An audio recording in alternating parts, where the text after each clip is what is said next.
ሶስቱም የዓለም ጦርነቶች ትንቢት ተነግሮላቸዋል ታውቃላችሁ እንኳን በቤተ ክርስቲያን ኖስትራዳመስ የሚባል አንድ የፍሬንች ፖይት 15ኛው ክፍለ ዘመን ላይ የነበረ ጽፏል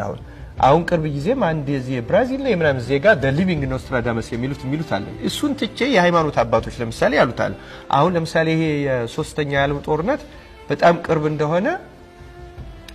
የኮስሞስ የሚባል ከመቶ ዓመት በፊት የነበረ አባትና አሁን ቅርብ ጊዜ ደግሞ እዚህ ግሪክ ማውንት አቶስ ያሉ ሴንት ፓይሲዮስ የሚሏቸው ትልልቅ አባቶች ከ40 ዓመት በፊት ተናግረው ነው ለምሳሌ እነሱ በተናገሩት ትንቢት የነሱ ዝርዝር ነው መጀመሪያ ይመጣል ያሉት የሶሪያ ጦርነት ነው ለምሳሌ የሶሪያ ጦርነት ተከሰተ ሁለተኛው የዩክሬንና የራሺያ ጦርነት ነው ይሄው አሁን ያለንበት ነው ሶስተኛ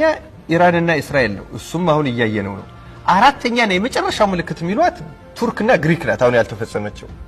እና የሱ ራሱ ዝርዝር ነው ከኤርዶሃን በኋላ ኢሚዲየትሊ ቱርክ ግሪክን ትበታለች የ6 ማይል የቦታ ልዩነት አላቸው በነገራችን ላይ ሚዲያዎች በደንብ አድርገው ጠይቀዋቸዋል እነዚህ የግሪክ አባቶችን አሁን ቅርብ ጊዜ ያን ሁለት ጊዜ ኢንተርቪዎቻቸውን አይቻለሁ እና አሁን ሁኔታዎችን ስናያቸው ሁሉ በጣም የሚገርም ምልክቶች ናቸው የምናየው እዚህ አሁን ራእይ ዮሐንስ ላይ ያልነው የዚህ አርማጌዲዮን ጦርነትን በተመለከተ እንግዲህ ተመልከትና አሁን ከዛ በኋላ እነሱ የሚሉት እስራኤል የኢራንን ኒውክሌር ትመታለች ያኔ እነ ራሺያና እነ ቻይና በዛኛው በኩል ሆነው ምዕራቡ ደግሞ በዚህኛው በኩል ሆኖ ጦርነት ይመጣል ነው የሚሉትና እዚህ ግሪክ ራሱ አሁን ቱርክ የሚባለው ሀገር ከሶስት ይከፋፈላል ነው የሚለው ያው ቱርክ ከግሪክም ከአርመንም ከሲሪያም ከማይኖሬዥያ ወስዶ አይደል ቱርክ የሚባል ሀገር የተቋቋመው እና አሁን ቬሪ ሱን ሩሲያ ናት ቱርክን የምትመታው በነገራችን ላይ ምክንያቱም አይታችሁት እንደው የዩክሬን ጦርነት ሩሲያ በላይኛው በኩል በረዶአማ አካባቢ አይደለም እና ይሄ ሎንግ ዊንተር ስላላቸው በረዶ ስለሚሆን ወደ ሌላ ዓለም መገናኘት አይችሉም የሚገናኙበት ብላክ ሲ ብቻ ነው ብላክ ሲ ቮስፎረስ ደግሞ በቱርክ ቁጥጥር ስር ነው ያለችው እና እሱን አሁን ይሄኛውን የኔቶ አባል ምናምን ስትሆን ኦልሞስት እንደ ኢትዮጵያ ላንድ ሎክድ የመሆን እድል ነው ያላት እንትና ራሺያ በሆነ እሱን አልፈቅድም ነው የራሺያ ጦርነት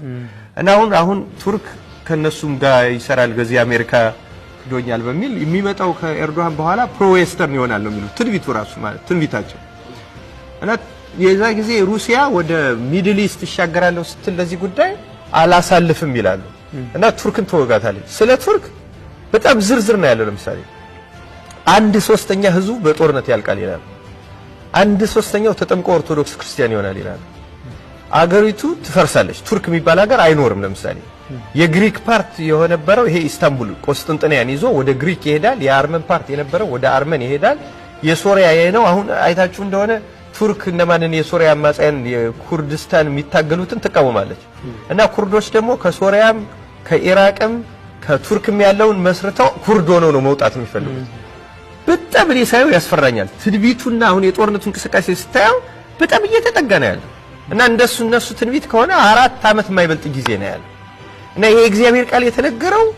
አንደኛ አይቀርም ይሄ በህዝብ ላይ መንግስት በመንግስት ላይ እና አሁን የምዕራቡ ዓለም የሚኖረው አበሻው እንዳይዘናጋ ማለት እዚህ ሀገር እኮ የምግብ ችግር የለም ይላል የምግብ ችግር እንዲፈጠር ማድረግ እግዚአብሔር ይቸግራል እንዴ ሰው ይገርመኛል እኮ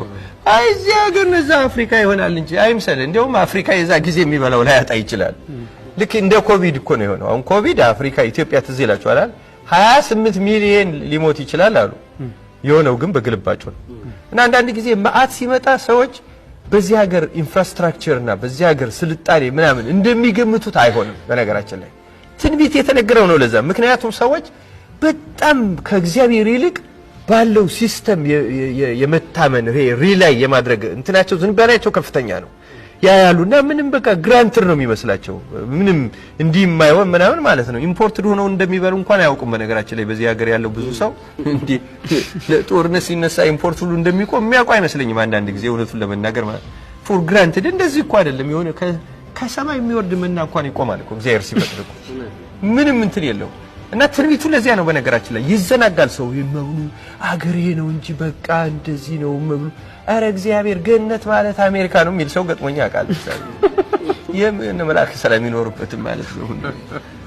ሊቪንግ ሲኦል እኮ ነው አገሩ ብታየው ታው ምንድነው ምልክቱ ብትለይ አንድ ሰው ሳያቋርጥ የሚበላበት ሀገር እንዴት ገነት ሊሆን ይችላል እንዴ በግልባጭ እኮ ነው ያ የገነት ምልክት እንዴ ሊሆን አየው የክርስቲያኑ አስተሳሰብ እንዴት ትዊስትድ እንደሆነ ገነትን ከመብል ጋር ከምቾት ጋር ከመጠጥ ጋር